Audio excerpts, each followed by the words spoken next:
Parang ang puti natin. Nakaharap kasi tayo sa liwanag. Sobrang sulok ng, ang tawag nito. Sobrang sulok ng aking bintana. So, may araw. So, good morning po sa inyong lahat. Dito po mula yung lingkod sa TV Page muling nagbabalik at tayo muling magre-reaction. Dito sa ating mga nabasa. Tayo po ay, sabi ko nga, tayo ay hanggang sa basher lamang sa mga panahong ito, no? Kasi nga, medyo maraming kaguluhan at tayo ay makiramdam lamang at suportahan ang dapat suportahan. So, no? So, makiramdam, wag makisawsaw sa kanilang ganap. At wag na ring mag-comment, no? Wag na ring mag-comment kung hindi lang maganda naman ang ating i-comment doon sa national TV kung saan ay sa pagpapatulpo ni Kuya Bal, no? Para hindi tayo maka-interrupt, no? So, kasi pag doon kayo magtatarang, parang pinakita nyo sa buong mundo na ito yung klase ng loob ng Kalingap, no? So, at saka yung inyong kalaban ay beneficiary ng Kalingap. Pero kung doon kayo kay Kapeso o doon sa mga anti-Kalingap, kung iyon ang usapan doon, ayan, andyan ang suporta ko. Andyan ang suporta ko kay BSM, ha? Dahil alam niya naman, ito si Kapisot, matagal na nating kaawayan, yung mga anti-Kalingap na yan, ano? So, pero pag doon sa beneficiary, parang awa nyo na. Patahimikin nyo, no? Doon sa at hayaan natin sila na mapag-usapan kung ano yung kanilang mga problema. Huwag kayong makisawsaw na, yan, makapalang mukha yan, tinulungan. Hindi ho, magandang image yan. Ang balik niyan ay sa Kalingap. Dahil sasabihin, bastos pala ang mga tauhan, ang mga supporters ng Kalingap. So, gano'n, di ba? So, ayun. Iyan namang mga pahayag ninyo ay matagal nyo nang nasabi dito sa social media, sa Facebook page, sa mga comment section, sa mga live ng inyong mga idol o kung sino pa man ang sinusuportahan nyo, na andyan na yan, no? Pero kung doon pa kayo magtatatarang sa national TV na yon, mukhang para nyo na rin nilublob ang Kalingap at nakikita yung mga asal ninyo. So, yun lang. Yung presensya, yung pag hello, hi, support, okay yun. Yan, so, support kayo. Pero kung doon pa kayo magtatatarang kagaya ginawa ninyo, nakakaya yun, no? So, lalabas kayo doon mga bastos. So, ayun, at tayo ay may babasahin dito patungkol dito kaya dito sa live ni BSM kanina yata to, na talaga namang itong si Vicente Manalo. Vicente Manalo, kalalaki mong tao. Kalalaki mong tao. Ayan o, lalaki ka. Di ba? Vicente Manalo. Napaka alam niyo kaya kami nagiging bastos din nang dahil dito sa mga commenting niyo. Babasahin ko lang ha. At bilang ganti at hindi naman nakakaganti yung mga taong na binabalahura mo dito, kami ang gaganti para sa kanila, na?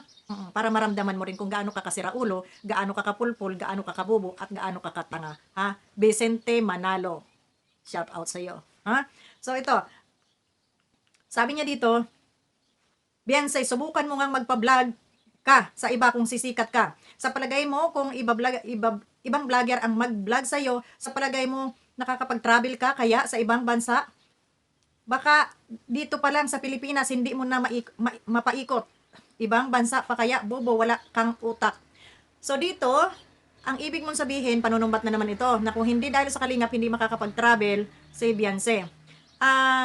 Sa dami ng, ito ha, napakabobo mo rin. Sa dami ng angels dito sa loob ng Kalingap, bakit si Beyonce at iilan lamang ang maswerteng nakakapag-travel? Ang maswerteng na isasama?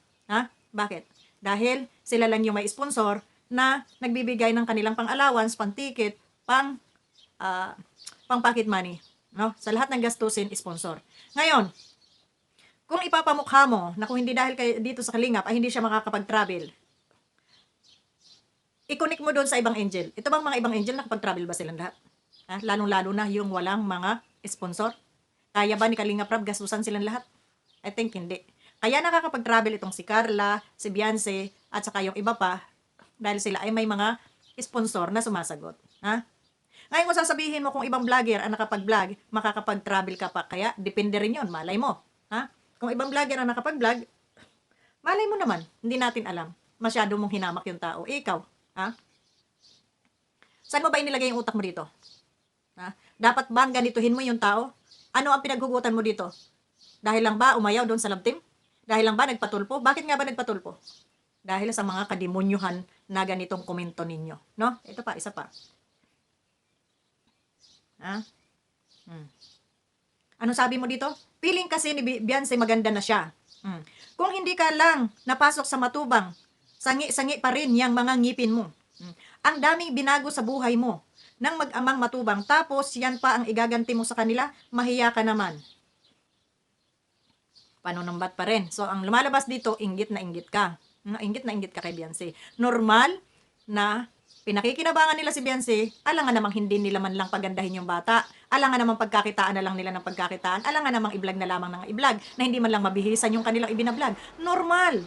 Mag-i-improve yung bata dahil nakaharap sa camera. Kahit man ako, ibablog kita. Pagagandahin kita. Alangan naman i-vlog lang kita ng ganyan. Di ako naman ay napagtawanan ng mga sasabihin ako'y nabas at sasabihin vlog ka ng vlog, hindi mo man lang napaganda yung talent mo. So asan yung utak mo dito? Asan mo inilagay?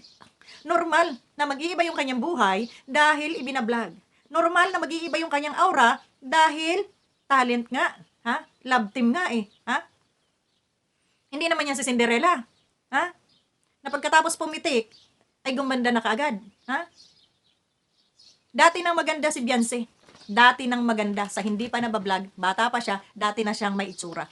Ngalan lamang, dahil sa kamaralitan ng buhay, ay hindi, kumbaga, hindi niya mas bilih yung mga luhong ganon. Ngayon na ibinablog sa'yo, papaliwanag ko sa'yo kasi napakatanga mo na, napakabobo mo na, estupido ka pa.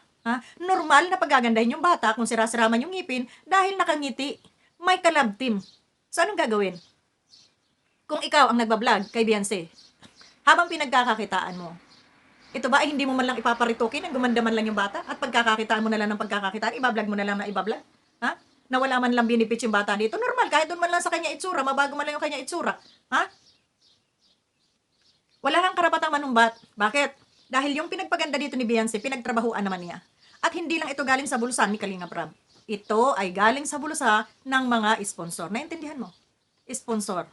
Kaya, kung may dapat mang manumbat dito, ay mga sponsor yon. Hindi yung katulad mo na wala namang ambag sa kanilang buhay. Naintindihan mo? Estupido ka pa naman. Comment pa.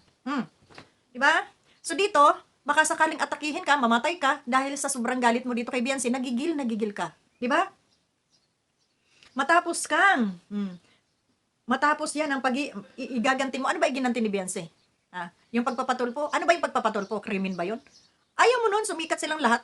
Pati si BSM sumikat. O ngayon, andun na naman sa tulpo. O sikat. Publicity ang kanilang kailangan. Bakit nga ba nag-iingay si Kuya Bal? Bakit nga ba hindi niya tinigilan ng carry reaction itong si Beyonce? Habang sinasabi na nung kanyang anak, ang puti naman ang mukha ko, habang sinasabi nung kanyang anak na tigilan ang pag-reaction, hindi niya tinitigilan, di ba? Kasi nga publicity, reactor, vlogger. So ngayon, ano ikinakasama ng loob mo kung ipinatulpo? Ayaw mo nun? Sikat nga sila at doon sila mag-usap sa tulpo. Bakit pag pinatulpo ba, kahihiyan na ba yon? Hindi. Doon sila mag-usap. Para malaman ng buong mundo kung ano ba nga ba yung kanilang problema sa buhay. Hindi yung makikisaw-saw ka, makikikuliragi-atay ka dito, samantalang wala ka namang ambag sa buhay nitong bata. Ang lakas mong manumbat. Hindi nga nanunumbat yung sponsor na sila yung gumastos. Hindi nga sila nang hinayang sa ginastos nila. Ikaw pa? Hindi ka rin bobo Tanga lang. Yun. So, yun lang. Maraming salamat sa inyo lahat. And God bless. Dito lang muna tayo sa basher at mga walang hiya ito. Hindi man sa inyo makaganti si Beyonce dito sa mga pinagkukukudan ninyo. Kami ang gaganti para doon sa bata. Naintindihan mo? Bobito, Vicente, paapiliin nung tong hayop na to. Vicente Manalo. Vicente Manalo, bobo ka na, tanga ka pa, stupido ka pa, nasubrahan ka sa pagkapanatik, lingon-lingon sa magkabilang tabi at makamabangga ka, Hindi yung doon ka lang nakadiretso. Ibig sabihin, uto-uto ka. Uto-uto ka na hindi mo man lang i-balance magkabilang panig kung bakit nagkaganito ang kwento ng buhay ni Beyonce at bakit umabot sa tulpo. Huwag masyadong panatik, nakakabubo yan. Tingnan mo, bobo ang labas mo. Stupido ka na, bobo ka pa. Vicente Manalo, stupido.